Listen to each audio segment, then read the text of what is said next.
And we are live. What is up, everybody? This is Nick from P2W Fantasy here on Thursday, another night where we have some actual football. I was just talking to Scott about that, but I have the pleasure of bringing Scott Barrett back on the show. Scott was on the show a handful of weeks ago, and to have him take time out of his busy schedule to come back on the show is very much appreciative. Scott, part of the Fantasy Points group. He's one of the owners and director of data and analysis. You noted on one of your most recent articles, the one I'm going to talk about a little bit, that you wrote close to 50 off-season articles. So you've been super, super busy just pumping out the content. That most recent article, I think you dropped another one similar to the timeline of the My Guys, but that My Guys article is a must read. I think you even said that yourself. Like, if you're going to read something, read this one. Within that article, you talked about being a game theory optimal fantasy player.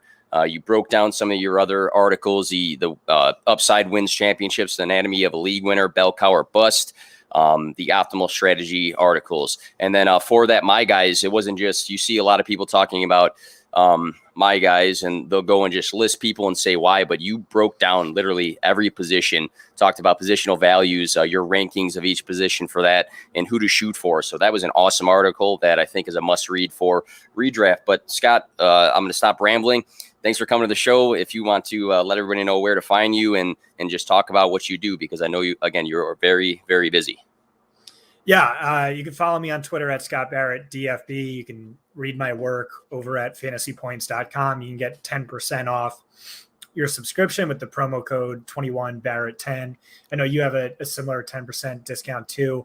My guys, that's my big article. So like 90% of all fantasy analysis is sort of just player recommendations.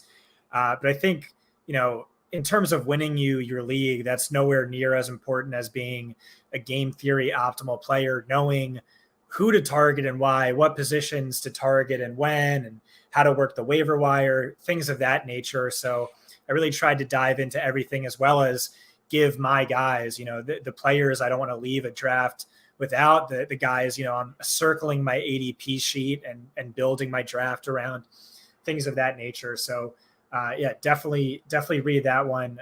All my friends back home, all they do is they just subscribe and print out that article, and then they go dominate their home leagues. I think you even noted in the article, like, hey, step one or step two, it was printed out, and you can start crossing guys off as people go along their drafts. And again, you have the rankings, but then you have the major whys and it's a ton of detail. So I think that's a great cheat sheet, instead of just going to a site and finding a list of rankings that anybody can put together. So definitely something to check out. Scott just talked about fantasy points. I want to say personally, I dropped this the other day.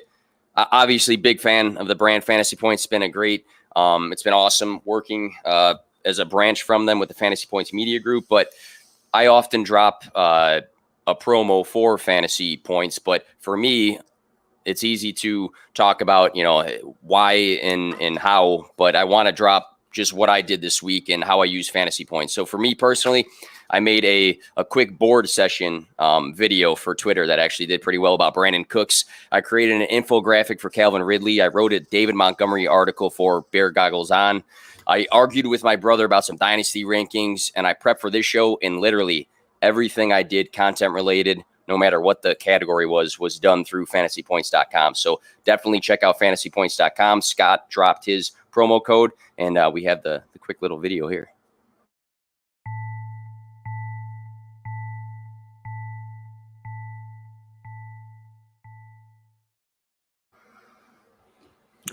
So before we get into the bulk of the episode, Scott, it's camp season.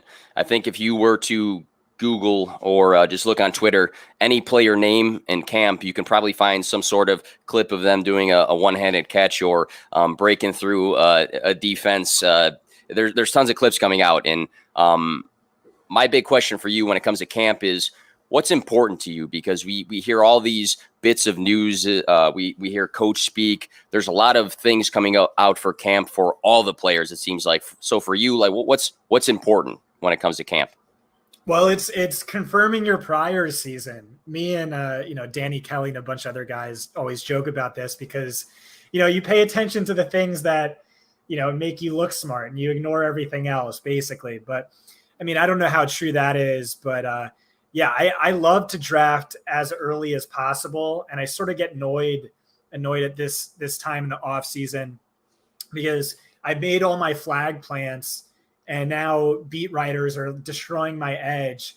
Like Logan Thomas has been one of my guys, and JP Finley just tweeted about him. Adam Schefter's talked about him, and he's been my guy for months and months. And so I can't move him up any higher, but it makes me feel better about the flag plan I took on this one individual player. Than a guy who's killing me is Elijah Moore, who's been I was going to get into it. Oh man, he's been my guy since February, since March, and I've never backed off of that. And so, like, on the one hand, that makes me feel good. I mean, it's okay. I can be a little bit more confident in my analysis that this player is who I want him to be. He's one of the most NFL ready wide receiver prospects to come out in some time, and he's one of the greatest wide receiver prospects to come out in some time, especially from a fantasy perspective. PPR cheat code, 10.8 catches per game last year. But at the same time, I mean, in February, I was grabbing him for free in best ball, March for free, and then a month ago, round 12. And now he's climbing up there. He's getting to, round 9, maybe even higher. We'll see. But so, paying attention to the beat reports, take all that stuff with a grain of salt. But like in Elijah Moore's case, it definitely doesn't not mean anything. I DM'd Finlay after his recent tweet about Logan Thomas, and he DM'd right back to me. He looks way better as a route runner than he did this time last year. Ryan Fitzpatrick loves his size in contested catch situations and in the red zone. All that stuff, it matters. It means something. And the more you hear it, the more it matters. Although, of course, every year there's going to be overhyped guys who don't pan out. That was Curtis Samuel 2 years ago. I bought into that. It didn't really pan out.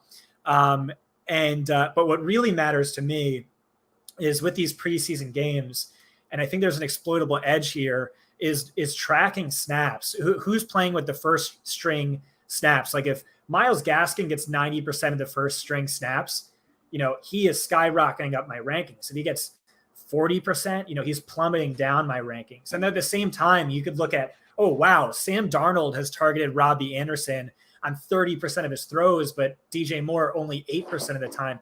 That matters to me, but that's something that's typically going to be overlooked by a lot of fantasy analysts. Like, oh, it's just preseason, it doesn't matter. But I think it does matter. I think so too, because I feel like in a game situation, you can probably start picking up some tendencies. You kind of just said it. If there was a certain percentage of targets that were going to X player over the other, I mean, we're not going to write guys off because of it, but you can start picking things up. And I think the more reports you see on a consistent basis of certain guys, and it's always the quote, running with the ones, that happens on and off. And we saw it last year with the Vikings, for instance. We saw, BC Johnson's running with the ones, and it wasn't Justin Jefferson. But then things, switch as time goes on. But I feel like consistency and seeing things like tendencies and running with the ones is important to me, along with injuries that come out. Because I remember a whole different sport being in a sport where you go to a camp and every day somebody's getting banged up. So I think kind of understanding what could be severe and what cannot be a big deal is also something to note, because everybody freaks out. Like we'll talk about Elijah Moore here. The big report today hurt the quad. I don't know. Have you heard much beyond that? I think he's supposed to get an MRI. Yeah, I mean, we'll see. Our injury expert's not too concerned just because the quads, this big muscle that heals faster. I don't know, a bunch of stuff over my head, but he says he's not too worried about it. But we'll just have to see. We'll have to wait and see. And it could be a blessing in disguise where it makes him a little bit cheaper. We'll see. Because it has been climbing, the obvious interest in him. But for me too, I've been a big, that's been one of my guys off season, Elijah Moore. I think a lot of the knocks to him came with Jameson Crowder still being on the team and people thinking that he's just a slot receiver. But if you look at a lot of the clips from camp, this guy's running out routes. He's going deep. If you go on YouTube and you type in his Ole Miss highlights, there's a lot of times where he's going for the long ball. And I think that he's just displaying in camp that he can do everything. He can line up wide. He can line up in the slot. And I think him and Zach Wilson have a good connection going on. It's a true connection. So hopefully he is not out too long, because, again, that's been one of my guys. And it's good to see him just all over the field instead of just like splitting snaps with Jameson Crowder like some people thought he would in the slot. So what we got going on today with Scott, we pulled some mailbag questions from the community. So I like to do this every now and then just because it keeps things fresh. We're not talking about the same stuff that everybody's talking about. So I asked people in the fantasy community for some questions. We have some really good ones to talk about in a second.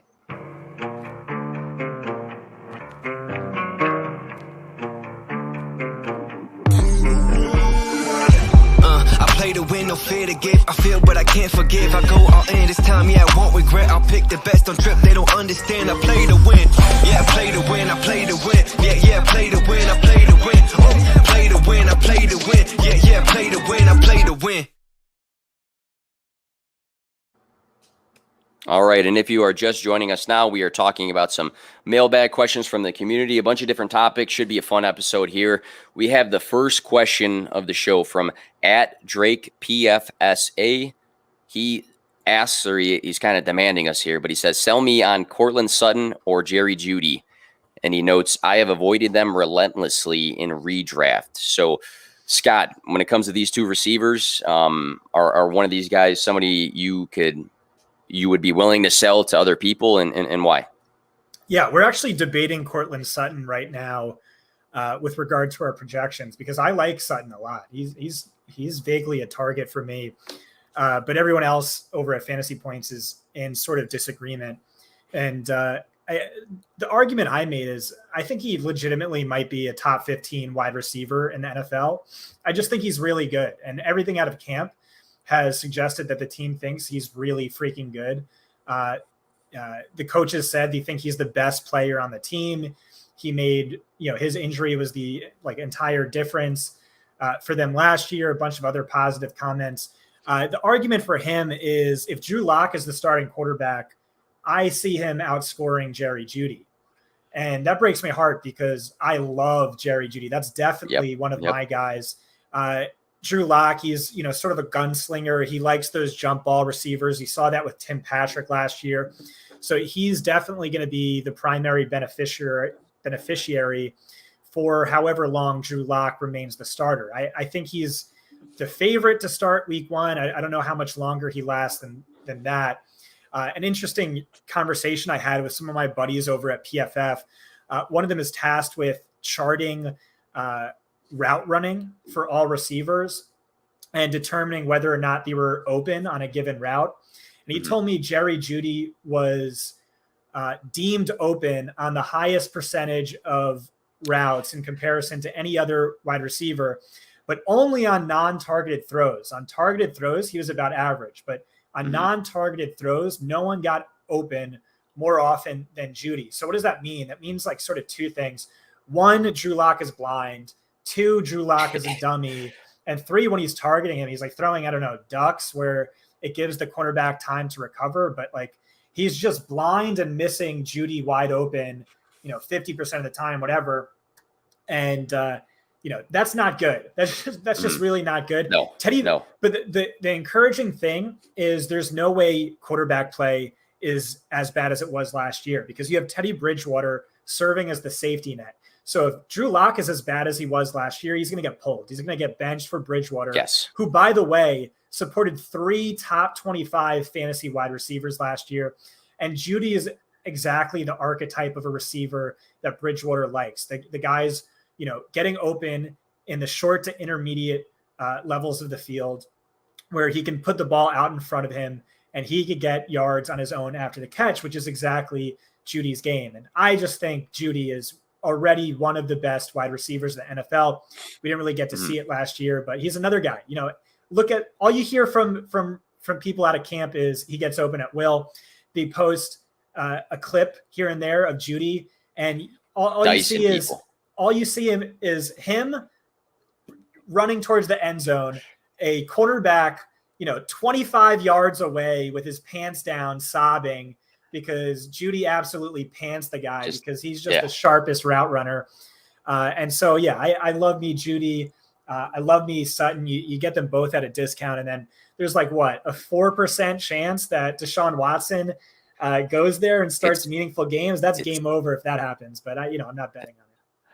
Up in the air. It's probably sitting on Sportsbook somewhere and TBD there. But I wrote down very similar things about this. It's either going to be an improvement for Drew Lock or it's going to be Teddy Bridgewater. So I think we can hopefully bank on some more efficient quarterback play. This past season, 25% of balls thrown Judy's way were off target. And then I'm pretty sure it was like Pro Football Reference, I think, noted Drew Lock had the worst bad throw percentage in the NFL. And then you add on the fact that there was 4 total quarterbacks for the Denver Broncos this past season. And everybody's quick to point to the drops, right? But they don't factor in all of these other things. And for a guy that was second for this rookie class in targets, I think he's got a good chance again this coming season, Jerry Jeudy, to have 120 to 130 targets.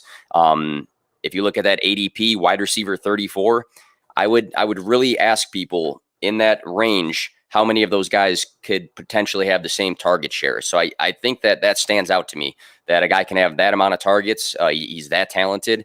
And I think 34 in that range, I'd really be curious to see who can have that amount of volume.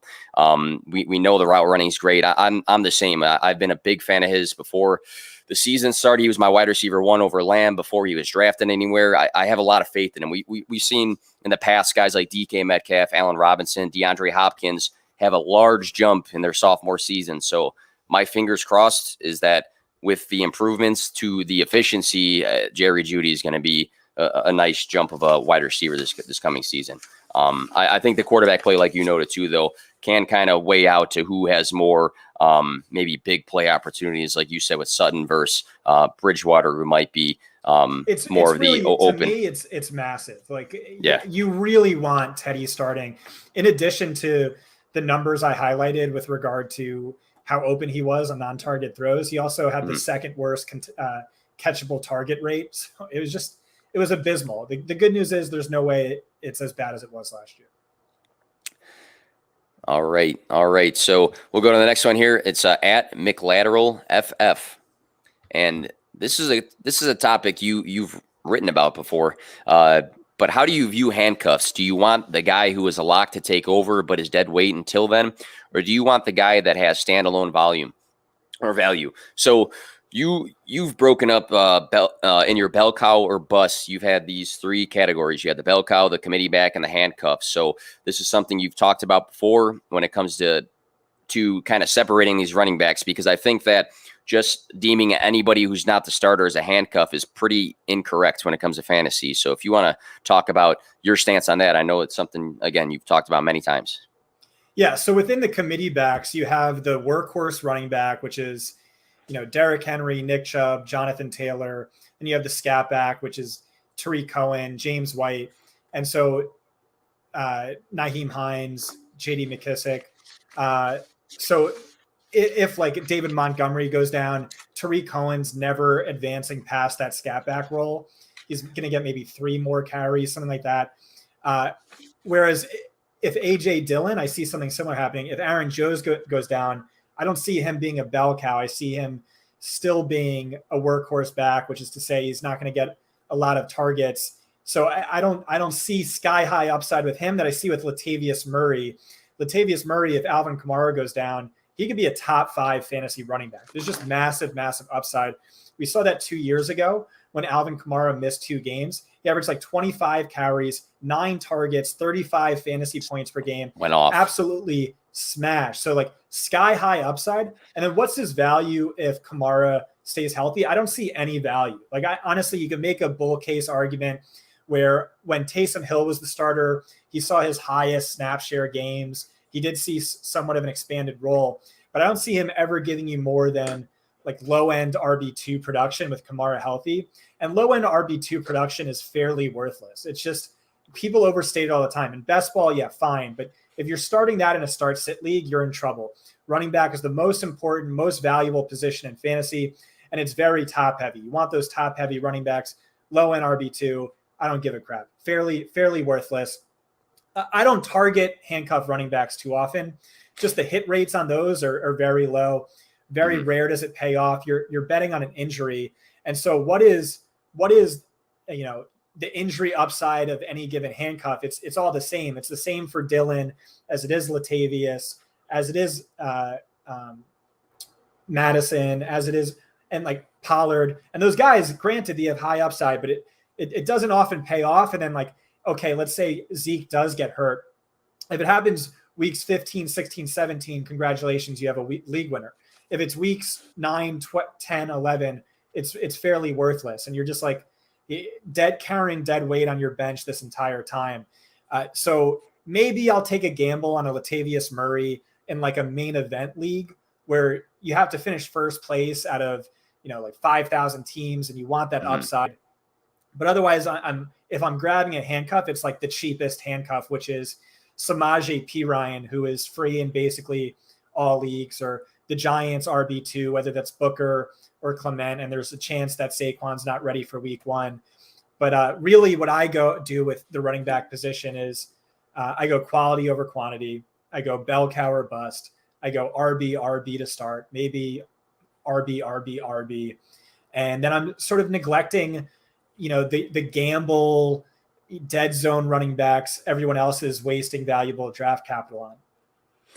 Yeah, it's definitely interesting to break them off into these different categories, because you said with Cohen, if he were to take, and I'm a Chicago fan, if he were to take the lead back role, if he is healthy, same with probably Nyheim Hines, if he takes the lead back role, he's not really shaped out to be that sort of guy, the 20 touch sort of running back. Whereas, you go to Denver, we just talked about Denver, whoever ends up being that second guy, let's say halfway through the season, if it's still Javonte or if it's Melvin Gordon, that's a whole different scenario. And then you got go ahead.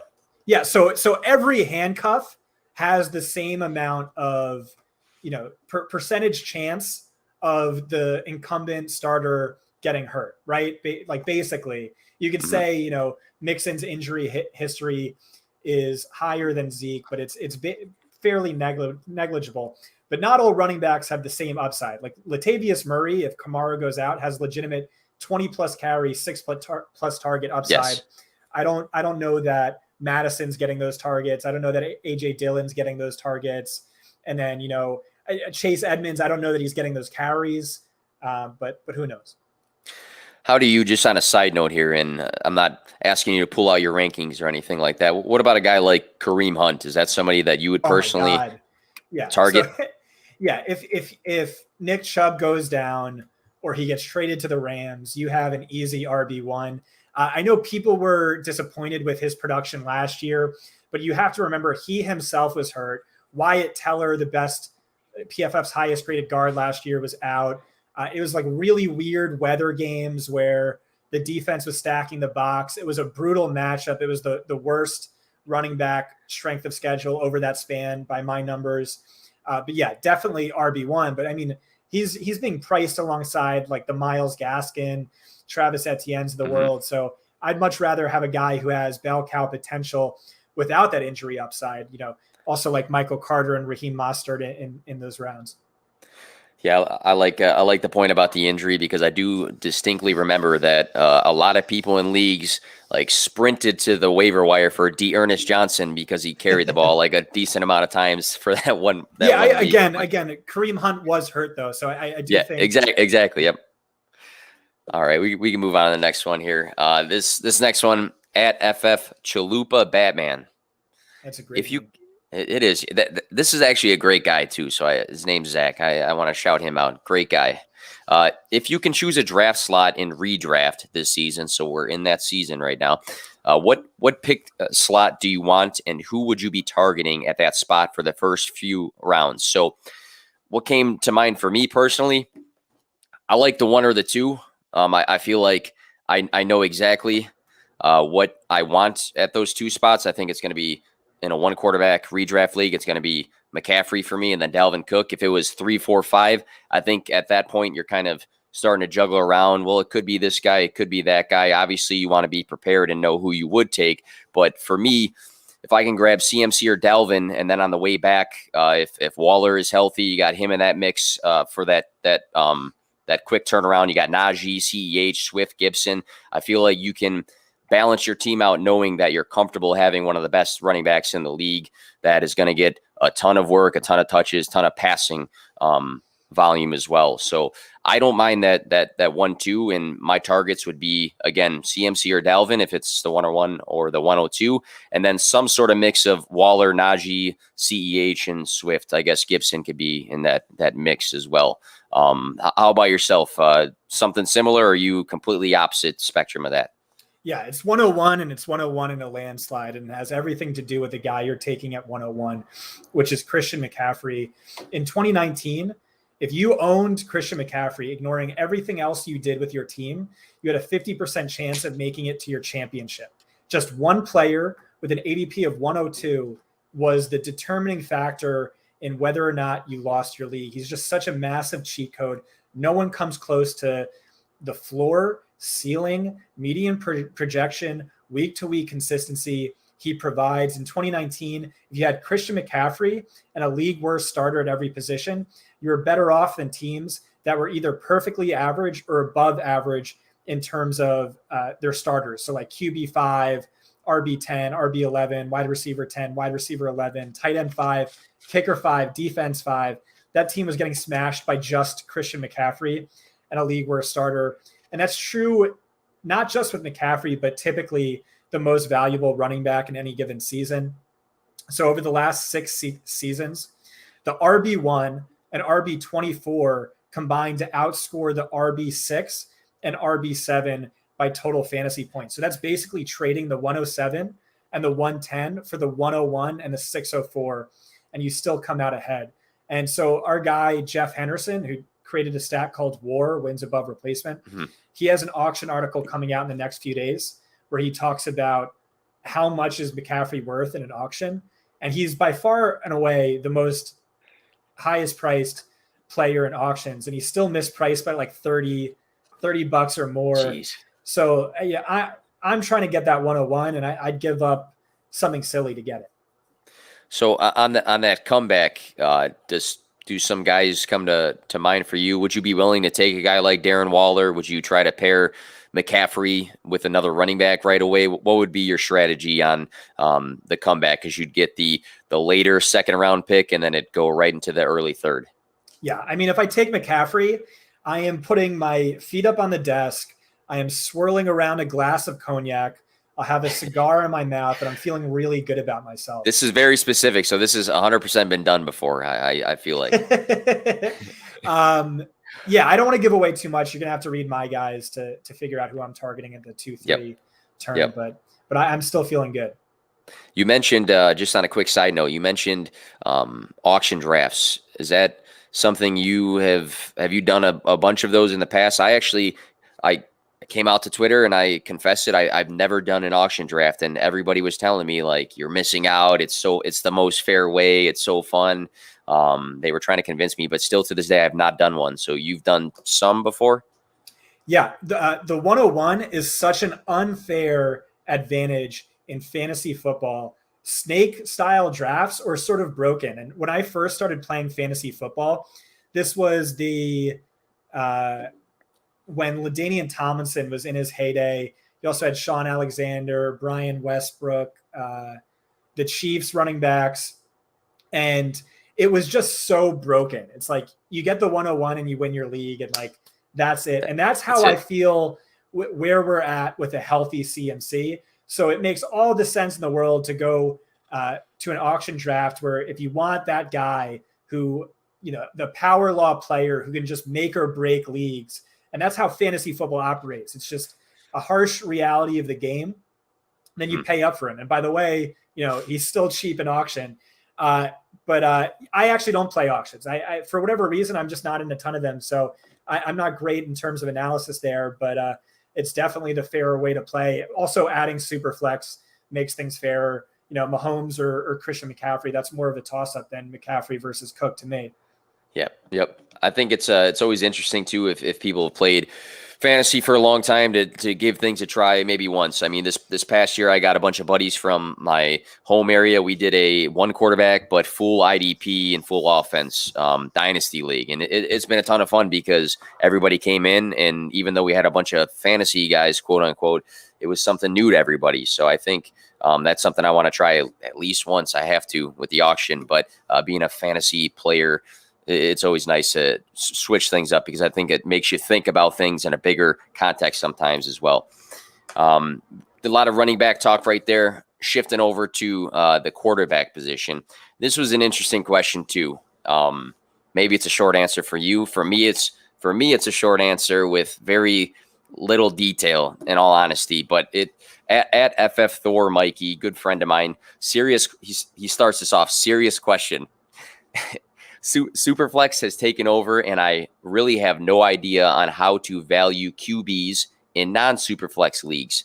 For example, if you were to be trading away a top 3 quarterback in a non-Superflex league, what would you ask for? So for me, this was tough to answer because in a one quarterback league, I think it'd be a rare occasion that's my priority in making my team better. I would hope that in my draft, I'm trying to get somebody that I have confidence in and then pairing them with somebody for the bye weeks and either a streamer later. I would think the only scenario in a one QB league that I would take would be as if this player had, or this manager had a better QB than me. I had a better running back or a wide receiver than he did. And we had some sort of balanced trade where we weren't giving off way too much of a skill player, because I think obviously you're not drafting the quarterbacks in a one quarterback league until later in your drafts, unless you want to shoot for the stars with Mahomes. But that would be my only thinking, is try to balance something out. He's got the better QB. I have a little bit better of a wide receiver, and we try to have this balanced trade. But again, not something I'm really looking to do is focus on trading QBs in a one quarterback league. Scott, what do you think on this question?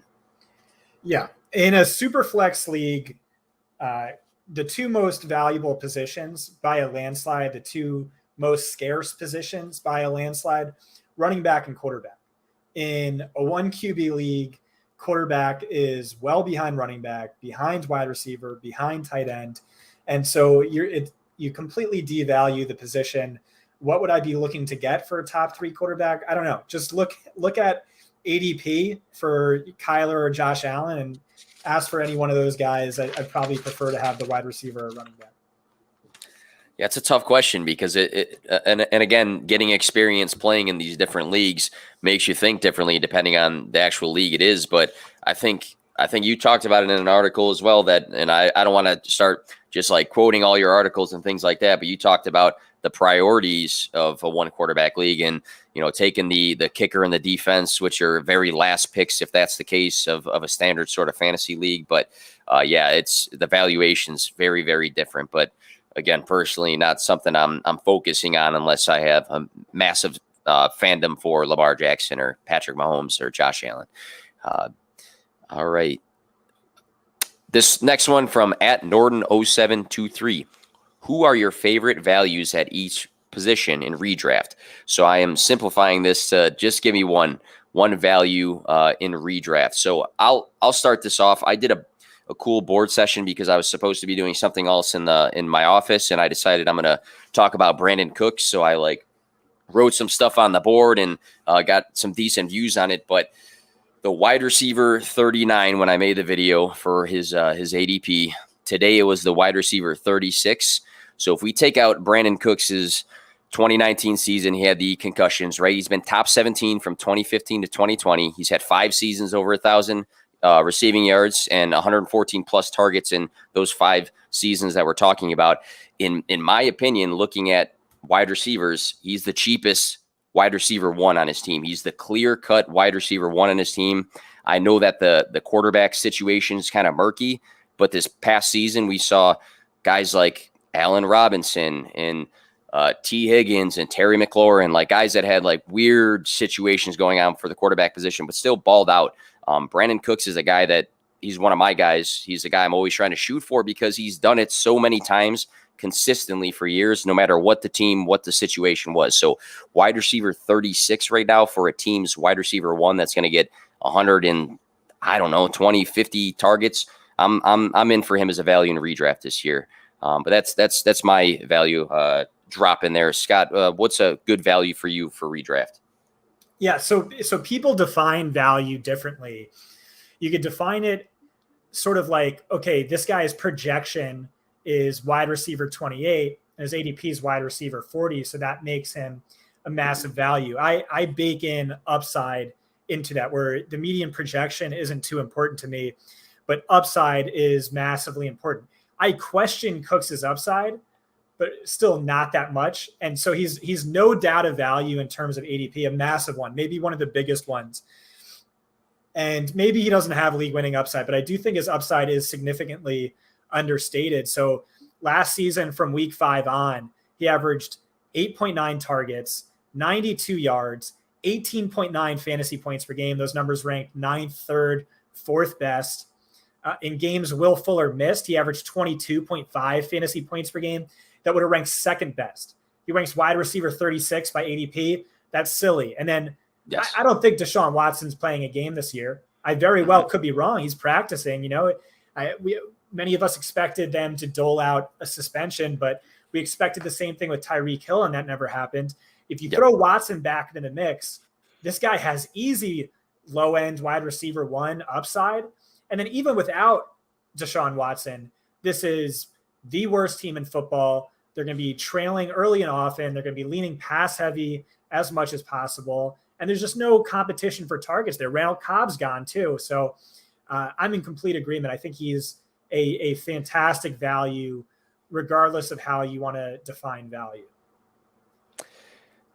Another guy I threw out there, and I know you've mentioned him in some articles too.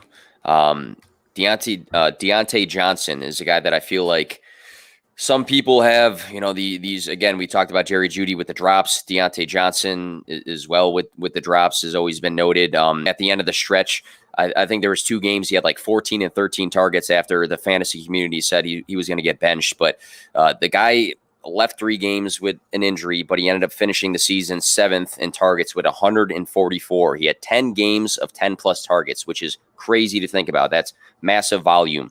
7 games over 19 fantasy points. So this is a guy that, again, I'm just throwing out the ADP again, wide receiver 22.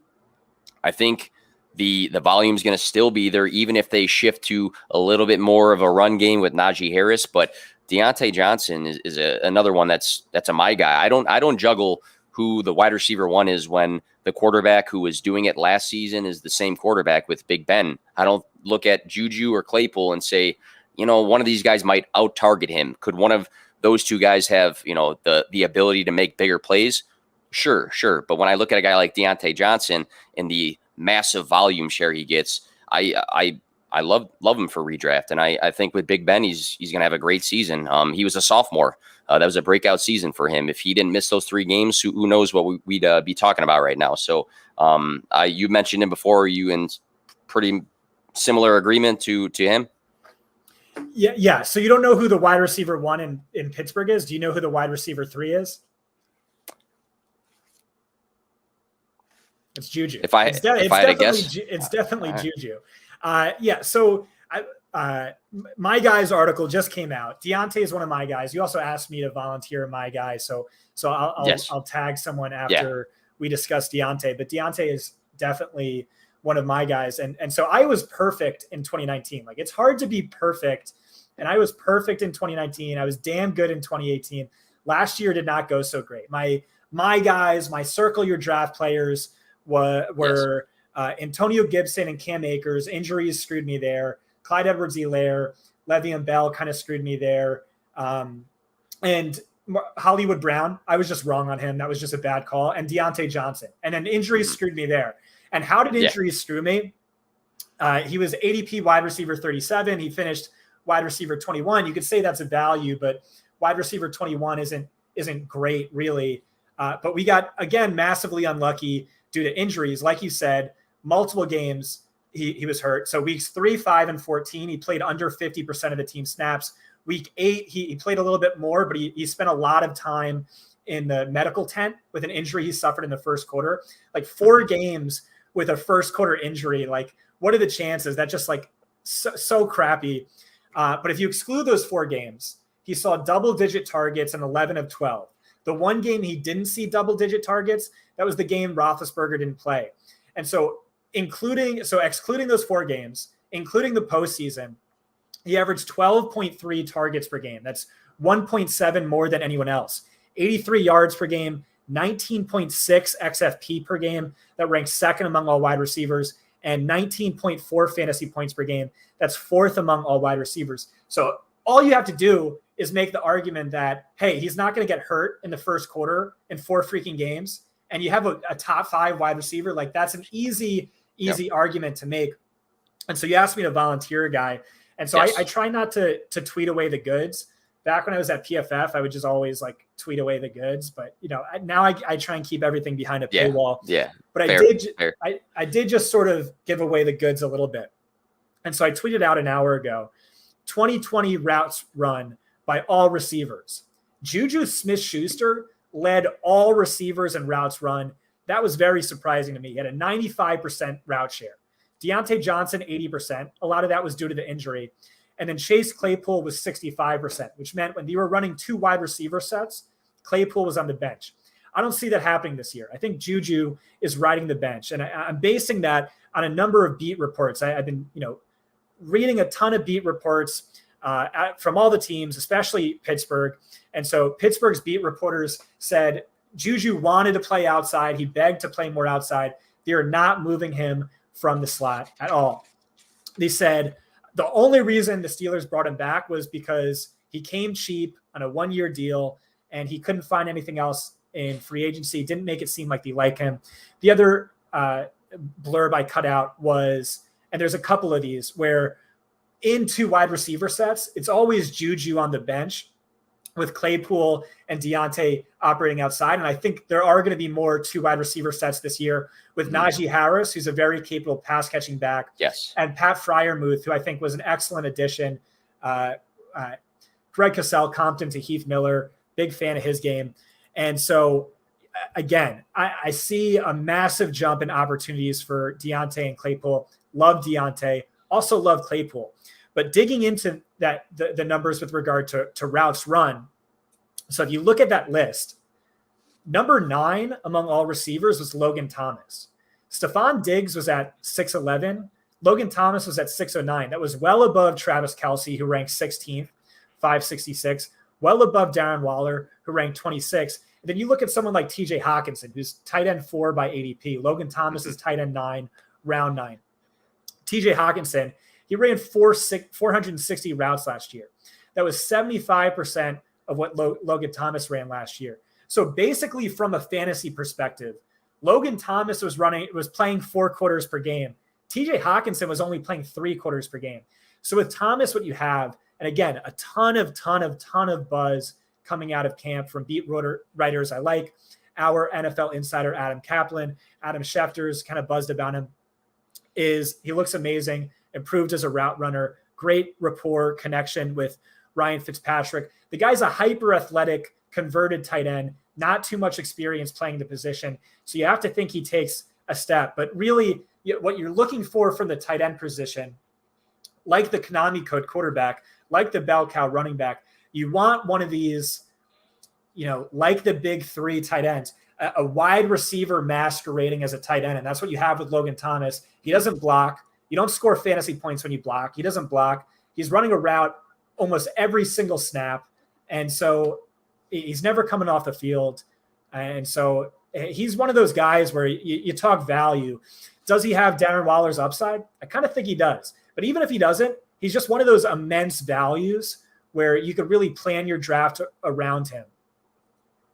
And he had I'm pretty sure the highest snap percentage out of any tight ends this past season, if I'm not mistaken. I mean, on that. Route share is what matters with tight ends. You don't really care about snaps because that includes blocking snaps. But route share, he led all tight ends in route share. He led all tight ends in routes. Again, basically playing a full quarter more than TJ Hawkinson. And the guy is insanely cheap. And he was getting fed. I mean, if you look at some of the targets, 8, 9, and what 7. Kind of quality were those targets? With Alex Smith, Dwayne Haskins. Yes. Who does he have this year? Gunslinger Ryan Fitzpatrick. Fitzpatrick. So my question, and it's not really my question, but I've seen it so many times. People will say, well, Fitzpatrick's going to throw a lot, but J.D. McKissick, and they added Curtis Samuel, and now De'Ami Brown's going to be running around the field. What do you say to those people? Yeah, I mean, De'Ami is a rookie who, doesn't really carry the sort of draft capital that should concern you. Although, by all counts, he looks amazing. So good for him. Curtis Samuel, He's barely practiced. We don't know if he's going to be good to go week one. Mm-hmm. And QB rapport matters. That means something. And all the beats are telling me great rapport with Logan Thomas, but who knows about Curtis Samuel? I just see. Oh, and J.D. McKissick was the other guy. Yeah, read my write-up on Antonio Gibson in the Bell Cow report, and then just know that since then, Adam Kaplan, our NFL insider over at fantasypoints.com, has basically guaranteed J.D. McKissick's going to be playing a lot less this year in favor of my guy, Antonio Gibson. Enough said right there. But you've just seen it all the time that people get added to teams and then everybody's worried about the guy that got some nice targets the year before. So it's just with McKissick too. Like, I mean, Alex Smith is the check down Charlie. Yeah. Yes. Absolutely. All right. Next one we'll get to at Andrew Hall FF. How do you like to attack your bench spots in redraft? Do you worry about bye weeks or take more flyers on guys that might break out week one? You've used the word upside. For me, that's important. You look at a guy like I'm not sure if we're in agreement, but Mike Williams, Will Fuller, those guys have some great upside. We talked about Elijah Moore. If he's healthy, is there a chance? Maybe it's not likely, but is there a chance he's the team's best wide receiver? We don't know, and he's going so far in drafts. Rashad Bateman was a guy I thought about before, but it's not looking super great. But before the injury, that was somebody I was thinking about because I think there was a chance that he could be the wide receiver one, maybe not the target one. But again, I'm looking for guys that I think could have the most upside versus like a safe. These guys have a safe floor, so I'm going to stash them on my bench. So that's how I attack it. How about yourself? Yeah, so at most, I will have one bench tight end and one bench quarterback. If I draft, a top 5 quarterback, I'm not going to have a bench quarterback. It's only if I really wait on the position and I don't feel great about someone. And because I go quality over quantity at running back, I get my wide receivers a little bit later. So my bench is going to be comprised of mostly wide receivers and mostly specifically high upside wide receivers and high upside players.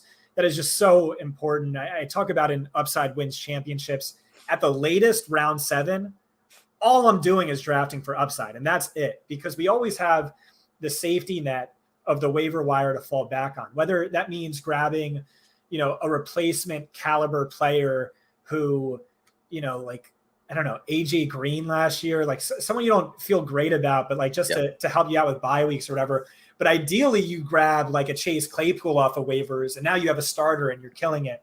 Don't be afraid to drop guys who, hey, you drafted them based on upside and it's not panning out.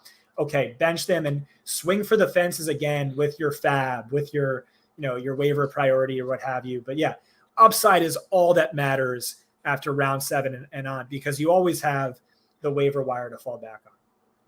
And tying back to what we talked about earlier with the handcuffs, you just said right now you are looking to get some solid running backs early on, take shots later, whereas some people in your league might be taking a bunch of handcuffs at the end of the drafts while you're, again, swinging for guys that might pop off and you might be ahead of the waiver wire, because a lot of those waiver wire guys that come up on the articles all the time are wide receivers that had these massive weeks because of good target share or big touchdown plays. I think the running back position typically is on those articles when it's an injury of some sort. So I think you can kind of beat the waiver wire by swinging for the fences, and you might hit on some guys that get good target share, might have some big plays in a game, and it can really help you out later down the road. I'm sure we can reflect back. I did not too long ago, but I'm sure we can reflect back last year for the wide receiver position and how many guys were at one point under 50% rostered in leagues. And then at the end of the season, they were probably like 80% rostered. So good way to attack the bench. I agree there. Let's go to another quarterback question. I think we got two more quicker ones here. This is from @FF Shane B. He asks, who are your favorite QB2 targets and why? I got a guy, you can't see him because of the video. Let's see if I can get the screen. Oh, there we go. That's going to be my guy, QB2 in a league target, because Justin Fields, for me personally, QB2 before the draft happened. I think a lot of teams, I thought he should have went to the Jets personally. But this is a guy who's got a big arm. He's got a 4.45 40, so he's got some wheels on him. I think he's going to be a true playmaker because he's going to have that play action potential with Montgomery. He's got a good wide receiver 1 to throw to, and the combination you talked about, Konami code running quarterbacks. He's going to be a guy that can have not just the ability to run and make plays with his legs, but he has a plus arm and he can chuck the ball down the field and fairly accurately. So I think when he gets the keys, and I'm not going to be a Bears homer here, I think he's going to be very, very valuable for fantasy. And knowing that he might not start week 1 kind of helps for value in drafts right now, especially in redrafts. So that's going to be my go-to guy, Justin Fields. Any thoughts on Fields? And then, of course, your guy. Yeah, I like Fields a lot. I think that's a great argument for him. If you want to go even deeper than that, you can. And that's the whole point about 1 QB leagues being like the quarterback position is so devalued. It's the 4th most valuable position. I talk about all this in Anatomy of the League Winner, but really, I mean, it's just so deep. You have so many options. I don't want to give away the quarterbacks I'm targeting, but I'll talk about some of the guys who are going super late where it's just like, sure. Yeah, if they Deshaun Watson, right?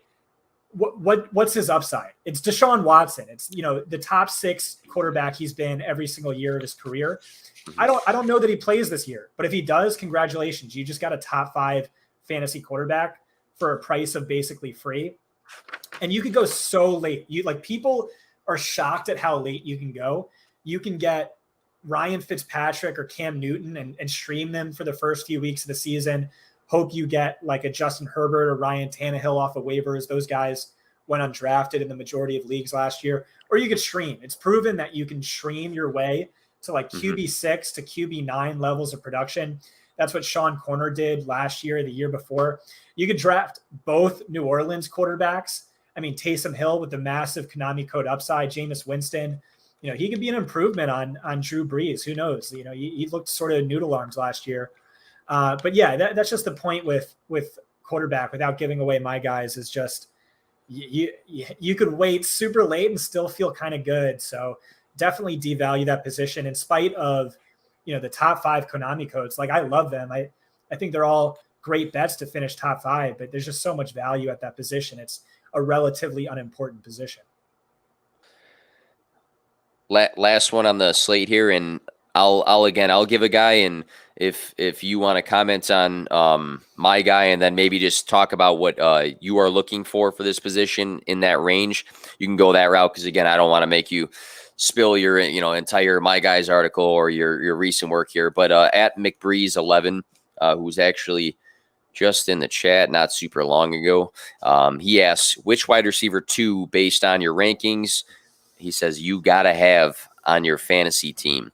So a guy that came to mind, and a guy that I always am vouching for on a yearly basis, and he's a guy that is undervalued all the time. And I think even now a lot of people think the other guy in the system is the better fantasy asset to have, but I'm always a Robert Woods guy.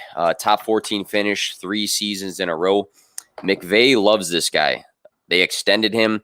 They find ways to get him involved with plays that you wouldn't expect. He had 60 carries across the last 3 seasons. So you see Robert Woods carrying the ball. He's on some screen plays. There's times he goes deep. He runs in the slot at times as well. He was targeted 7+ times in all but 5 games this past season. So a guy who had a heavy target share now has a QB upgrade. McVay loves to implement him in the offense. I think Robert Woods could finish just as high as he did last season. And I think that a lot of people get kind of focused on Kupp at times. I think some other people want a sexier name that might score more touchdowns and have some more bigger plays than Robert Woods. But Woods is a guy that every single redraft season I'm looking to get because he's not typically going as high as a lot of wide receivers. So that's a guy who comes to mind for a wide receiver too that I want to get on a yearly basis. Yeah. So Kupp is going like what, 4 spots later. I don't know.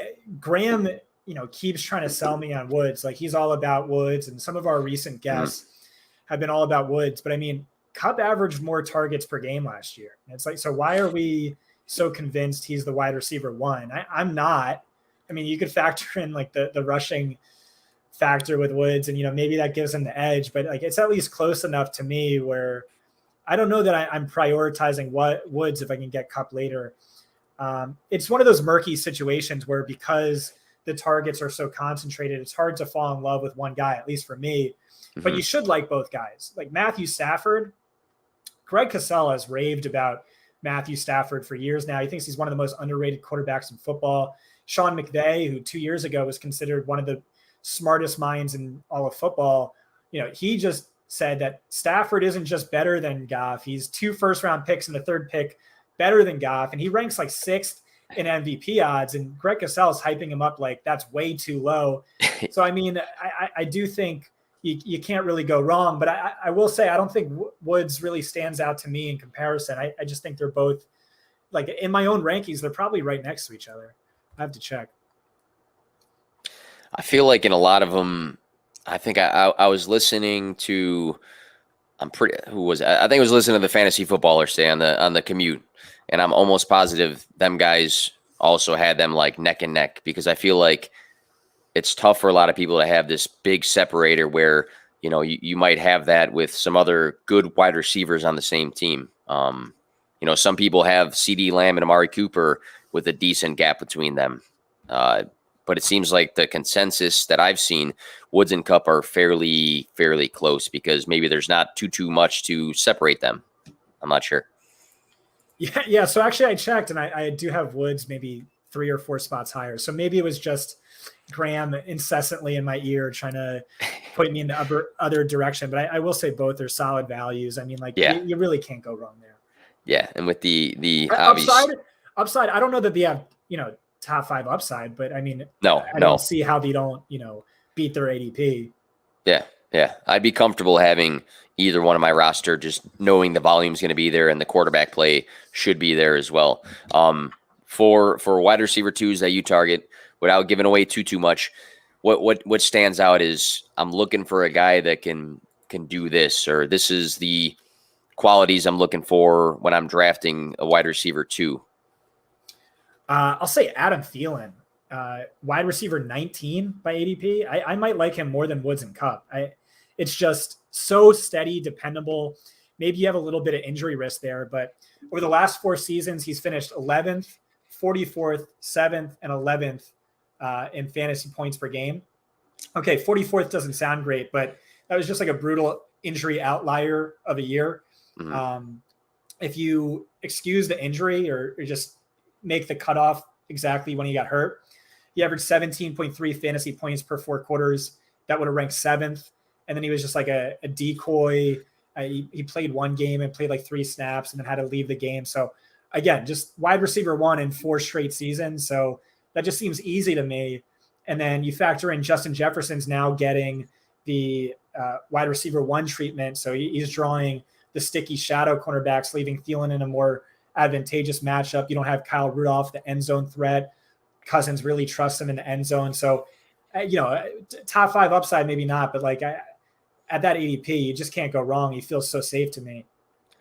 And if a guy's done it consistently and there's not tons and tons of factors or, performance games changing or performances changing over time, I think the more hype some other guys get, the more we forget about guys that continuously do it and have no reason to not do these things again. So I do like that call. And a lot of people, there's once one guy breaks out the way that Jefferson does, it almost seems like at times that other guy is just dust, when in reality they can give you plenty of big weeks. I don't know, and we don't have to go too deep into it, but Tyler Lockett obviously fell into the shadow at one point of DK Metcalf, and you can talk about consistency, and he banked his games off of those 3 big weeks or whatever the case is. But when a guy is coming into a season coming up, going to have a large target share again, even if he is behind DK, a lot of these guys sometimes kind of fall into the shadow just because of a massive breakout. But